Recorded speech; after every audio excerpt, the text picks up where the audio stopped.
Fanatolotra androany ny fanarahana arakasa vaovaon'ireo mpiasa eo anivon'ny ministeran'ny postra sy ny fifandraisan-davitra manerana ny nosy. Niakatra OLD sy EFA ireo mpiasa ireo ny ministry ny postra ny 7 isanjaton'ny mpiasa eo anivon'ny ministera no voakasika ity fepetra ity vinan'ny fitoram-panjakana. Niampitotra azy ireo mpiasa mpanjakana raikitra ataka izao hoy ny ministry ny postra sy ny fifandraisan-davitra.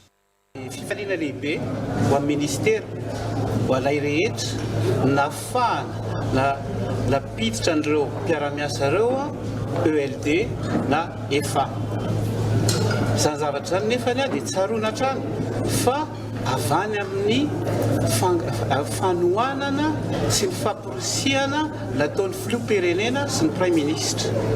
Izany hoe ilaina mba ahafahana manova natao hoe satana izy ireo, ary izy ireo dia hery lehibe ary andro ny asa izay atao eto ministera, satria izy ireo dia 7 isanjatony mpiara-miasa eto ministera.